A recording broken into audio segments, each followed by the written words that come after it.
J'ai connu le stage par les mails que l'on reçoit, voilà, et j'avais déjà fait un premier stage il y a un mois et je compte bien continuer, voilà, encore pendant un an. J'ai connu le stage par le biais de Greg, parce que je suis sa page Facebook, parce que c'est un ancien élève du bac et que j'apprécie beaucoup sa forme de travail, sa technique et ses compétences, on peut le dire.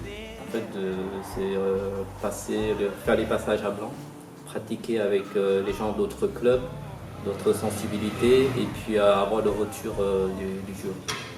J'ai pu travailler avec les gens qui préparent la première dan, la deuxième dan, et j'ai vu des retours de Greg, de mon jury.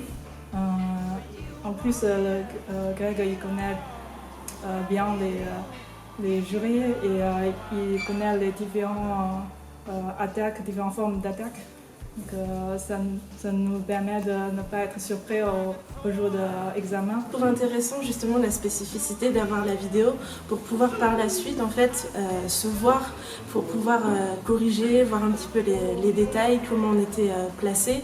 Et puis des fois on ne se souvient pas forcément de tous les conseils ou de tout ce qu'on nous a donné.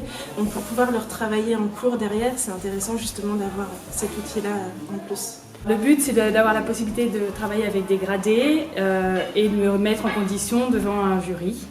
Voilà, j'ai déjà remarqué qu'il y avait des nettes améliorations par rapport au mois d'avant, donc voilà, c'est très bénéfique. On apprend plein de détails techniques et plein de choses.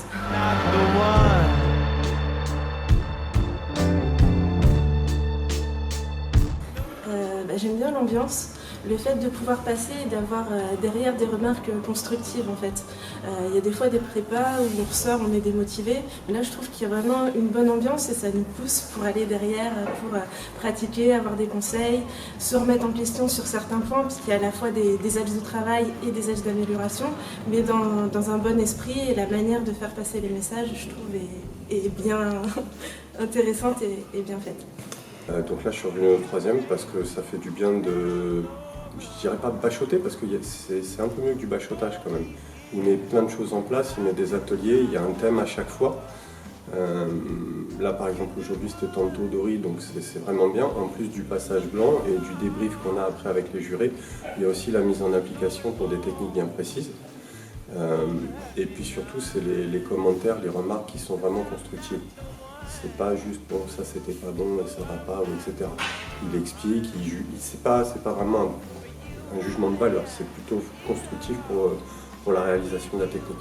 Soit on pratique pour préparer un grade dan, soit on pratique pour s'accoutumer aux procédures de jury. Ça donne une autre dimension à l'enseignement, donc c'est ce que je commence à venir chercher dans ces stages de préparation de dan dans lesquels on peut effectivement se tester en tant que jury. Mon but venant à ce stage, c'est en qualité de coprésident de session pour les examens premier, deuxième, troisième dan en Ile-de-France, c'est d'apporter toutes mes connaissances administratives, techniques, le déroulement des examens et mon œil de jury national pour justement permettre aux candidats de se présenter dans les meilleures conditions.